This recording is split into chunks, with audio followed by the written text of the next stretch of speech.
ہماری بات چیت جو چل رہی تھی وہ اگر آپ کو یاد ہو طہارت کے احکام شروع کیے تھے، میں نے آپ کی خدمت میں ایک خاکہ عرض کیا تھا، اور پہلا جو نجاسات ہیں جو نجس العین ہیں وہ پیشاب و پاخانہ تھا، اور اس کے اندر میں نے آپ کی خدمت میں عرض کیا کہ اس کا موضوع جو ہے وہ کیا ہے، انسان اور ہر اس حیوان کا کہ جو حرام گوشت ہو اور خون جہندہ رکھتا ہو۔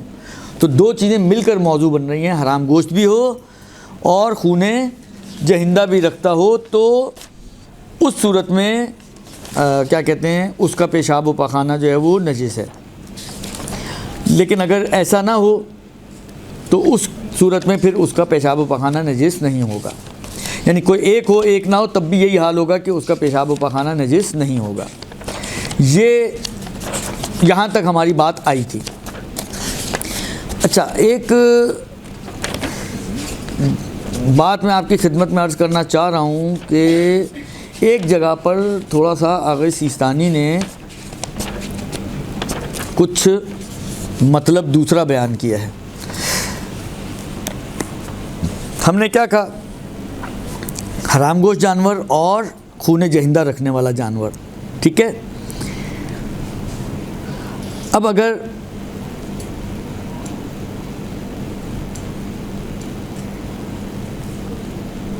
اگر کوئی حلال گوشت جانور ہوں تو ان کا میں نے کہا کہ پیشاب و پاخانہ جو ہے وہ پاک ہے۔ اسی طریقے سے کہتے ہیں کہ وہ حیوانات کہ جن کا خون جہندہ نہیں ہے، یعنی اچھل کے نہیں نکلتا ذبح کے وقت، ان کا فضلہ تو نجس ہے، پاک ہے، ان کا فضلہ تو کیونکہ ایک شرط ہے نا،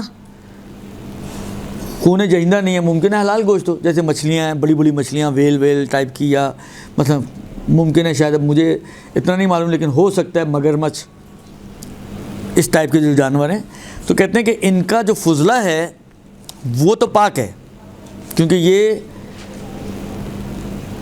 اگرچہ حرام گوشت ہیں لیکن خون جہندہ نہیں رکھتے، یہ دونوں شرطیں پوری نہیں ہو رہی۔ لیکن احتیاط لازم یہ ہے کہ اگر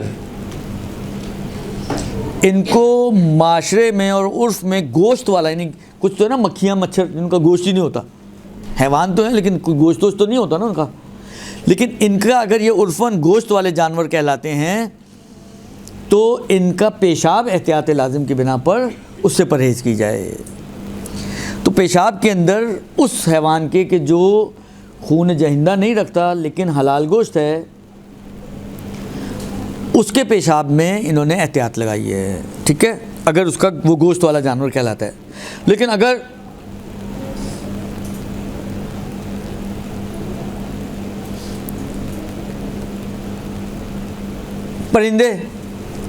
پرندوں کے بارے میں بھی آغا سیستانی کا حتیٰ چاہے وہ حرام گوشت بھی ہوں، یہ ایک اور استثناء ہے یہاں پر۔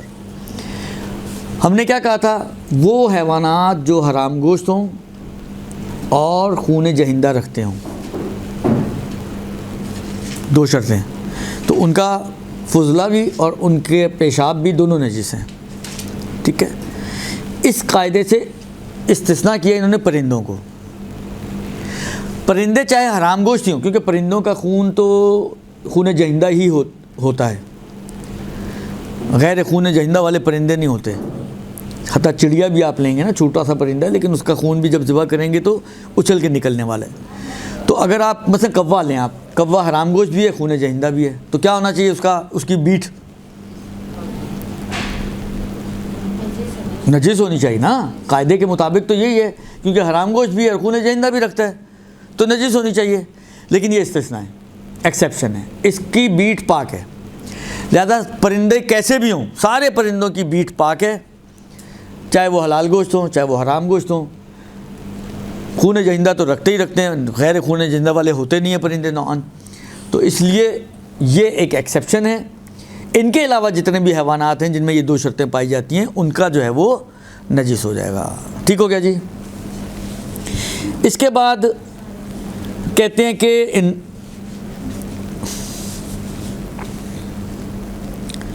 انسان کی اور ہر اس، اچھا اس میں حرام گوشت کی شرط نہیں ہے، جو اگلی چیز آ رہی ہے، اس میں حرام گوشت کی شرط نہیں ہے، اس میں صرف خون جہندہ رکھنے والا ہونا چاہیے۔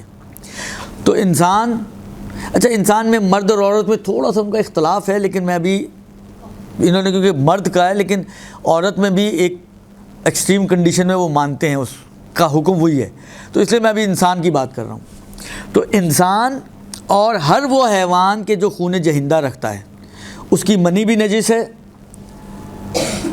چاہے وہ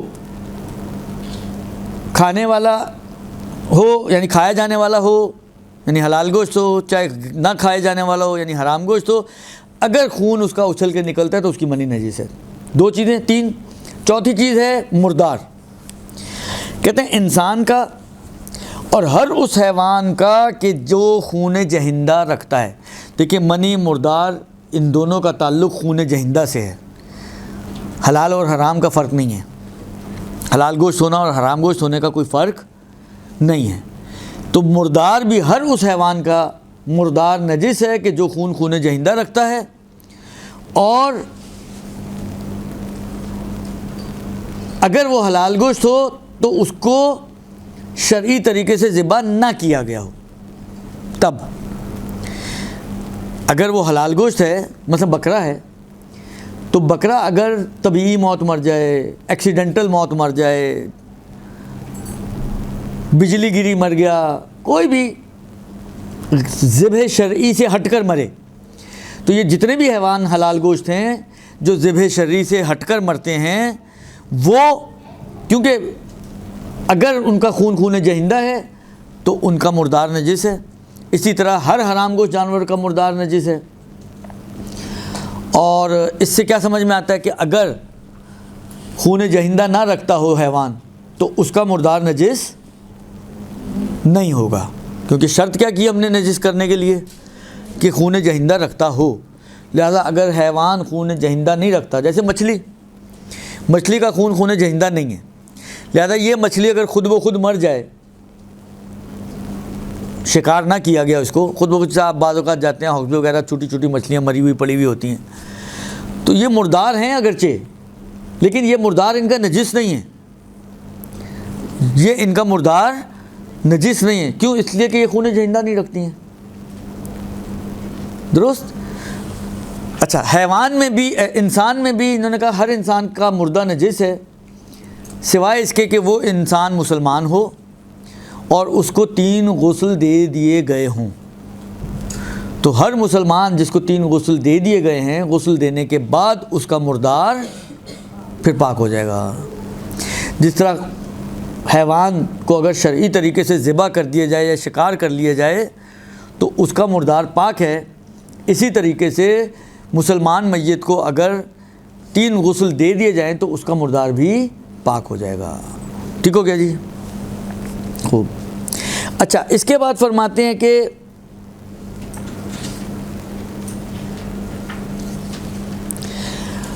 انسان اور حیوان کے مردار جو نجس ہے، کچھ اجزاء ایسے ہیں کہ جو مردار ہونے کے باوجود پاک ہیں۔ انسان میں وہ اجزاء جن میں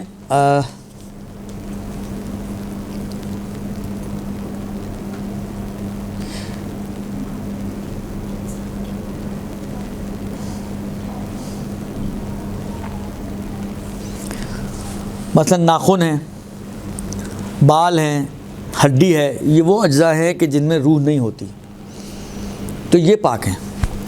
یا حیوان کے اندر آپ آ جائیں تو اسی طرح حیوان کے مثلا بھیڑ ہے، بھیڑ کے بال ہوتے ہیں، بالوں کو اگر آپ نے ہاتھ لگایا یا بال آپ نے اتار لیے ہیں تو یہ بال اس کے پاک ہیں۔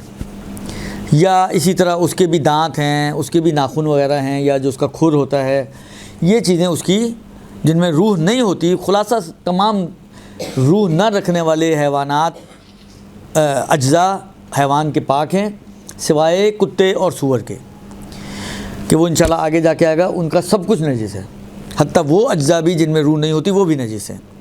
تو کتے اور سور کو چھوڑ کے باقی جتنے بھی حیوانات ہیں، چاہے وہ مردار ہی ہو جائیں، مردار ہونے کے باوجود ان کے وہ اجزاء جن میں روح نہیں ہوتی وہ پاک ہیں۔ اور مثلا سینگ ہیں، اس کے سینگ میں روح نہیں ہوتی وہ پاک ہیں، ہڈیاں ہیں، اور بال ہیں، یہ ساری چیزیں. سر اگر یہ حیوان ایسا ہے جو مردار ہے اور نجس ہے، تو اگر ہم نے اس کو ہاتھ لگا دیا مردار، تو ہمیں ایسے غسل کرنا پڑے گا جیسے کہ غسل کیوں کرنا ہوگا؟ ہاتھ اگر گیلا ہاتھ لگائیں گے تو ہاتھ نجس ہوگا، غسل کیوں کرنا پڑے گا؟ جیسے انسانوں کو ہاتھ لگائیں؟ وہ تو انسان ہے نا، وہ تو غسل مس میت ہے نا. نہیں، حیوانوں کو ہاتھ، مردہ حیوان کو ہاتھ لگانے سے اگر گیلا ہاتھ آپ نے لگایا ہے تو میکسیمم جو ہوگا وہ یہ ہوگا کہ آپ کا ہاتھ نجس ہوگا، اس کو دھو لیں، پاک کر لیں. غسل مردہ حیوان کو ہاتھ لگانے سے واجب نہیں ہوتا. وہ صرف انسان کا حکم ہے کہ اگر مردہ حیوان کو آپ ہاتھ لگائیں، انسان کو ہاتھ لگائیں، تو ہاتھ لگانے کی صورت میں اپنی شرائط کے ساتھ جو بعد میں آئیں گی غسل کے احکام میں، غسل واجب ہو جاتا ہے، جس کو غسل مس میت کہا جاتا ہے. تو غسل مس میت انسانوں کا ہے، حیوانوں کو مس کرنے سے نہیں ہوتا. اور اس کے لیے بھی شرائط ہے نا کہ وہ آئیں گی. میں نے کہا نا، میں نے پہلے ہی کہہ دیا، آپ نے شاید سنا نہیں، کہ اپنی شرائط کے ساتھ جو بعد میں آئیں گی انشاءاللہ غسل کے احکام میں، تو واجب ہو جاتا ہے. پھر فرماتے ہیں کہ اسی مردار ہی کے حکم میں ہے، زندہ سے اگر کوئی حصہ جدا کر لیا جائے، کہ جس میں حیات ہوتی ہے. مثلا جیسے بکرے دیکھیں آپ نے، چکی والے بکرے، ان کی بعض اوقات چکی پیچھے جو چربی کا ٹکڑا ہوتا ہے اس کو اتار لیا جاتا ہے. اگر اس کی زندگی میں اس چربی کے ٹکڑے کو اتارا گیا ہے تو یہ نجس ہے، یہ بھی نجس ہے. اگرچہ زندہ جانور، مثلا اگر جب تک نہیں اتارا تھا آپ اس کو ہاتھ لگائیں، گیلا ہاتھ لگائیں، سوکھا ہاتھ لگائیں، ہر حالت میں یہ آپ کا ہاتھ نجس نہیں ہوگا، کیونکہ بھیڑ ہے نا. بھیڑ کا اور دمبے کا تو نجس تو جانور نہیں ہے، پاک جانور ہے، حلال جانور ہے. لیکن اگر یہ اس کی زندگی میں اس سے جدا کر دیا جائے تو یہ نجس ہو جائے گا، اور اس کو مس کریں گے آپ گیلے ہاتھ سے تو آپ کا ہاتھ بھی نجس ہو جائے گا.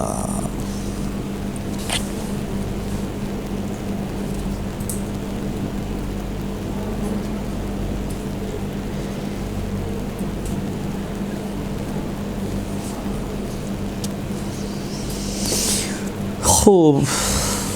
اس کے بعد فرماتے ہیں کہ مسلمان کی میت جو ہے 3 غسل دینے سے پاک ہو جاتی ہے، میں نے اشارہ کر دیا.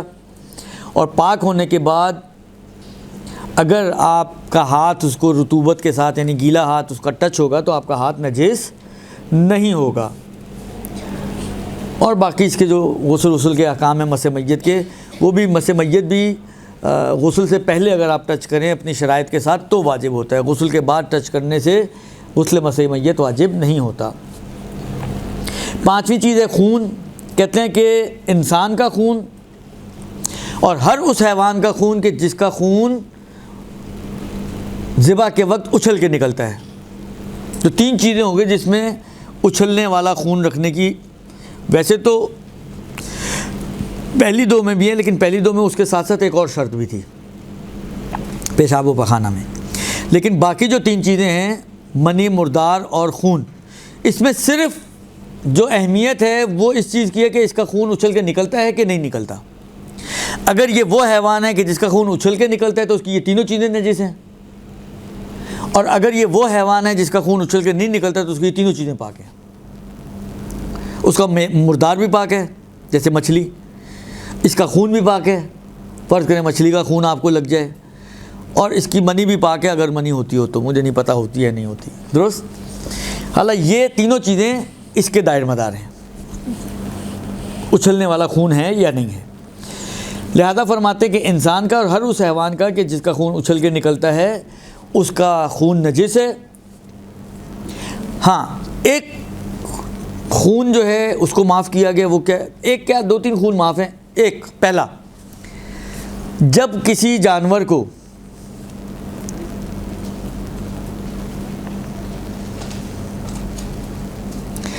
اگر ذبح یا نہر کیا جائے، مثلا بکرا ذبح کر رہے ہیں آپ، چھری پھیر دی آپ نے، جب چھری پھیریں گے تو لابد اس کا خون نکلے گا. تو نارمل ہے جتنا نکلنا، اگر اتنا نکل گیا، جتنا نکلنا نارمل ہے، تو باقی جو بچے گا جسم کے اندر خون وہ پاک ہے. حالانکہ ہمیں ایک مثال بناتے ہیں، میں نے کبھی یہ چیزیں معلومات کی نہیں ہیں لیکن ایک سمجھانے کے لیے مثال. فرض کریں ایک زندہ بکرے میں 2 لیٹر خون ہوتا ہے بالفرض، درست؟ اور ذبح کے وقت فرض کریں کہ 1 لیٹر نارمل ہے نکلنا، اتنا تو نکلتا ہی ہے۔ آپ نے بکرا ذبح کیا، 1 لیٹر خون نکل گیا۔ اب 1 لیٹر خون جو ہے ابھی اس کے اندر جو باڈی پارٹس ہیں، اس کے گوشت میں، اس کے جگر میں، اس کے دل میں، اس کے علا بلا مختلف باڈی پارٹس میں وہ ابھی موجود ہے۔ تو یہ جو باقی بچا ہوا 1 لیٹر خون ہے یہ پاک ہے۔ انشاءاللہ العزیز مطہرات میں آپ پڑھیں گی یہ چیز، مطہرات میں بھی آتی ہے کہ مثلا ہماری مثال کے حساب سے 1 لیٹر خون کا بہنا یہ مطہر ہے باقی 1 لیٹر کی نسبت، یعنی یہ بہے گا تو وہ پاک ہوگا، تو اس کا بہنا پاک کرتا ہے باقی والے خون کو۔ لیکن فرض کریں اگر یہ 1 لیٹر نہیں بہہ پایا، بکرے نے لمبا سا سانس کھینچا، ایسی چھٹانگ بھر پاؤ بھر خون نکلا، باقی سارا اندر واپس چلا گیا۔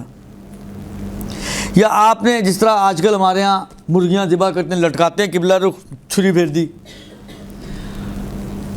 اور فرض کریں اسی لٹکانے کے چکر میں، ایسے تو یہ فوراً ہی چھوڑ دیتے لیکن فرض کریں اسی لٹکانے کے چکر میں تھوڑا وہ لٹکا چھری پھیر کے باتوں میں لگ گیا، وہ لٹکی رہ گئی، اور جو خون نکلنا چاہیے تھا وہ نہیں نکلا، اندر چلا گیا واپس، تو اب اندر والا بھی خون نجس ہو جائے گا۔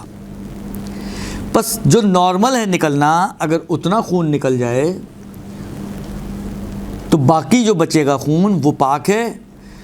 دیکھیں اس بات کو ذہن میں رکھیں، ابھی بات ہو رہی ہے ہماری طہارت اور نجاست کی، 2 الگ الگ چیپٹرز ہیں جو عام طور پہ عوام الناس جو ہیں وہ ان کو مکس اپ کر دیتے ہیں اور ان کو الگ نہیں کر پاتے، اس لیے غلط فہمیوں کا بعض اوقات شکار ہو جاتے ہیں، یا سنانے والے کو کہتے ہیں یہ تو مولوی صاحب غلط بول رہے ہیں، اس لیے کہ وہ ہضم ہی نہیں کیا انہوں نے مطلب جو انہوں نے کہا تھا مولوی صاحب نے مثلا، یا خود ہی اپنے تئیں ہی اس غلط فہمی کا شکار ہو جاتے ہیں۔ وہ کیا ہے؟ دیکھیں، ایک ہے طہارت اور نجاست کا چیپٹر، ایک ہے حلال اور حرام کا چیپٹر۔ کھانا پینا حلال ہے یا حرام ہے؟ مثلا خون کے اندر 2 اینگل سے بات ہو سکتی ہے، 2 اینگل سے۔ ایک اینگل اس کا یہ ہے کہ یہ خون نجس ہے یا پاک ہے، دوسرا اینگل اس میں یہ ہے کہ یہ خون پینا حلال ہے یا حرام ہے۔ یہ 2 الگ الگ چیزیں ہیں، ان دونوں میں کوئی ربط نہیں ہے۔ ممکن ہے کوئی چیز پاک ہو لیکن کھانا حلال نہ ہو، مثلا مٹی جو سڑک پہ جائیں، اگر آپ نے کسی کتے کو اس کے اوپر منہ مارتے یا پیشاب کرتے ہوئے نہ دیکھا ہو، یا بلی کو پیشاب کرتے ہوئے نہ دیکھا ہو، تو مٹی آپ کے لیے پاک ہے۔ اب پاک ہونے کا مطلب ہے کہ آپ پورے دیگچی اٹھا کے لے جائیں اور آج مٹی کا سالن پکائیں، آپ کے پاک تو ہے، تو پاک ہونا ایک بات ہے، لیکن کھانا حلال ہے۔ اب اتنی سی مٹی نہیں کھا، واحد مٹی جو اس پوری کائنات میں جس کو آپ کھا سکتے ہیں وہ قبر امام حسین کی مٹی ہے۔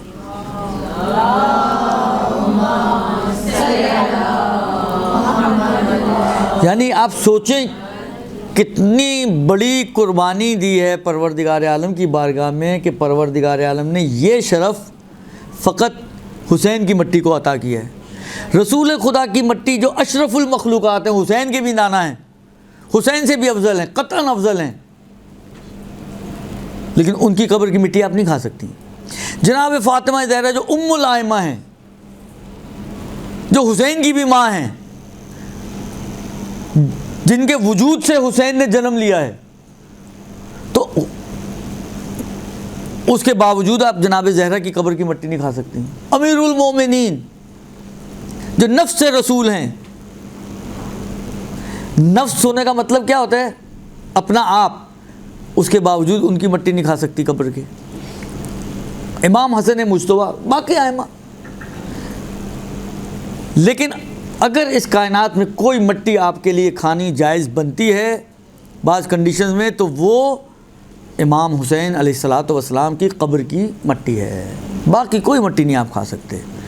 اب نہیں کھا سکتے کا مطلب یہ نہیں ہے کہ نجس ہے، نہیں، پاک بھی ہے، کیونکہ یہ 2 الگ الگ، ایک چیز ممکن ہے نجس ہو، اب نجس تو نہیں کھائی جا سکتی کیونکہ نجس ہونے کے ناطے سے نجس ہوتے ہوئے نہیں کھا سکتے، لیکن ممکن ہے عارضی طور پہ نجس ہو، آپ پاک کر لیں اور کھا لیں اس کو۔ مثلا فرض کریں آپ کے ہاتھ سے سیب گر گیا کیچڑ میں آپ کو پتہ ہے مثلا حیوان نے، ہمارے ہاں تو ماشاءاللہ کتے وغیرہ سبھی گھوم رہے ہوتے ہیں، تو لیکن آپ اس کو پاک کریں اور کھا لیں۔ ہاں نجس کو نجس ہوتے ہوئے نہیں کھا سکتے آپ، اور دونوں چیزیں ہوں، نجس بھی ہو اور حرام بھی ہو، جیسے خون نجس بھی ہے اور حرام بھی ہے۔ تو کبھی بھی پاک ہونے سے حلال ہونے کی طرف مت جائیں، حلال ہونے سے مثلا پاک ہونے کی طرف تو جا سکتے ہیں۔ میں نے کہا نا کہ حلیت اس طرف سے تو ہم سمجھ سکتے ہیں کہ اگر یہ، لیکن پھر وہی والی بات ہے، دیکھیں عارضی نجاست اس پہ بھی آ سکتی ہے۔ ہاں جو میں نے سیب کی مثال دی، سیب کھانا مثلا نجس ہے، ابھی سیب کھانا حلال ہے، آپ کہیں جی اللہ میں نے حلال کیا تو بس میں کھا لوں، نہیں، کیونکہ نجس ہے لہذا پاک کرنا پڑے گا آپ کو اس کو۔ تو یہ دو الگ الگ چیپٹرز ہیں، ان کو الگ ہی رکھیں، ان کو آپس میں مکس اپ مت کریں۔ یہ جو کہا جا رہا ہے کہ بچا ہوا خون پاک ہے، اس کا مطلب یہ نہیں ہے کہ یہ خون کھایا بھی جا سکتا ہے، پیا بھی جا سکتا ہے۔ اس کا اثر صرف اتنا ہے کہ اگر فرض کریں آپ ہنڈیا پکا رہی تھیں اور آپ کو کوئی خون نظر آ گیا جو اسی گوشت کا بچا ہوا خون تھا، وہ آپ کا کھانا نجس نہیں ہوگا۔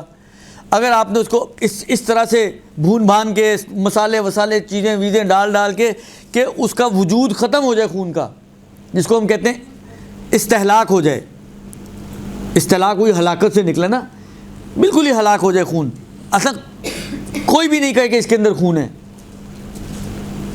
خون تھا ہے نہیں، تو آپ اس کھانے کو کھا سکتے ہیں، یہ اس کا اثر ہے۔ اگر یہ نجس ہوتا تو آپ کھانا بھی نہیں کھا سکتے تھے، اس لیے کہ وہ نجس، اگر نجس ہوگا تو کھانے کو تو نجس کر ہی دے گا، پھر چاہے خود ہلاک ہو بھی جائے تو کھانا تو اپنا اثر تو کر گیا نا وہ، تو آپ اس کو نہیں کھا سکتے ہیں۔ لہٰذا یہ اگر بچا ہوا خون، جیسے مثلا عام طور پہ کلیجی وغیرہ لوگ کھاتے ہیں بڑے شوق سے، آپ نے کلیجی بھونی، آپ اس طرح سے بھونے کہ اس کا خون ختم ہو جائے، آپ کلیجی کھا سکتے ہیں، پھر آنکھیں بند کر کے فوراً کھا لیں، پڑی رہے گی تو پھر چھوڑنا شروع کر دے گی، اس لیے کہ پہلے وہ چھوڑے آپ اس کو نہ چھوڑیں، درست؟ تو یہ آسان حل ہے اس کا۔ تو کہنے کا مقصد یہ ہے کہ یہ دو الگ الگ چیزیں ہیں، ان کو آپس میں مکس اپ مت کیجیے گا۔ ابھی جو ہماری گفتگو ہے وہ صرف نجاست اور طہارت کے اعتبار سے ہے۔ پاک کا مطلب یہ حکم فوراً مت لگا لیں پاک ہے یعنی کھانا بھی جائز ہو گیا، نہیں، کھانا جائز نہیں ہے، کیونکہ خون کھانا جائز نہیں ہے۔ اب وہ پاک والا خون ہو چاہے نجس والا خون ہو، خون ہے تو اس کو پینا جائز نہیں ہے، اس کو کھانا جائز نہیں ہے، ٹھیک ہے جی۔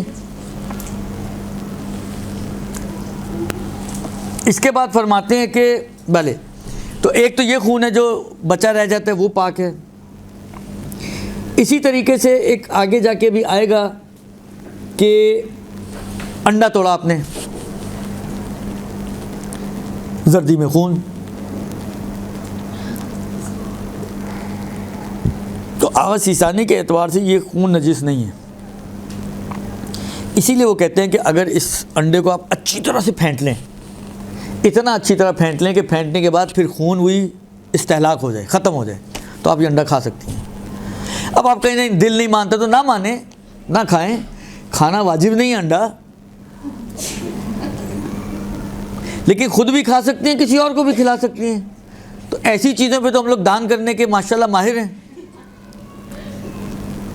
پیسے کسی نے جیب نے سے نکال لیا، اب آپ کتنے جو صدقہ ہو گیا، وہ صدقہ تو وہ ہوتا ہے جو انسان خود پکڑائے جا کے کسی کو، وہ جبری صدقہ آتے ہیں، جبری صدقہ بھی اب پتہ نہیں ہے، یہ تو اللہ ہی بہتر جانتا ہے، لیکن کہنے کا مقصد یہ ہے کہ ہم لوگ نقصان کے بعد اس کے اوپر اچھے عنوان لے کر آتے ہیں، نقصان سے پہلے اچھے عنوان اس کو دینے کے لیے ہم لوگ تیار نہیں ہوتے ہیں۔ تو خیر ہم لوگ خود نہیں کھائیں، آپ کوئی میٹھا جو اس کا اندر چینی وینی ڈال کے میٹھا حلوہ بنا کے کوئی اڑوسی پڑوسی کو کھلا دیں، اب ضائع تو نہیں کریں گے نا، اسراف تو نہیں کریں گے اس کو، تو کیا کریں گے، بالآخر کچھ نہ کچھ تو کرنا، بچوں کو کھلا دیں، کوئی بھی بالآخر۔ خلاصہ کلام یہ کہ یہ دوسرا خون ہے جو آغاز سیستانی کے حساب سے نجس نہیں ہے، ٹھیک ہے۔ اسی طریقے سے وہ کہتے ہیں کہ وہ بعض اوقات جب خون زخم لگتا ہے اور وہ آہستہ آہستہ پپڑی بننا شروع ہو جاتا ہے، اب اگر یہ خون نہ کہلائے، خون تھا، وہی والی بات ہے، یہ بھی تھا، ہے نہیں اب، کیونکہ اس کا معیار یہ ہے کہ اب یہ خون نہ کہلائے، یہ مثلا فرض کریں کھال بن گئی ہے یا پپڑی ٹائپ کی جو چیز بن گئی ہے، عرف اس کو خون نہیں مان رہا، اگرچہ 1 دن پہلے 2 دن پہلے 4 دن پہلے یہ خون ہی تھا، تو یہ بھی پھر پاک ہو جاتا ہے، کیونکہ یہ وہی والی بات ہے، یہ بھی استحالہ ہو گیا، یہ خون چینج ہو کے سمجھے کھال کی شکل اختیار کر گیا ہے، تو اس لیے یہ پاک ہو جاتا ہے۔ یہ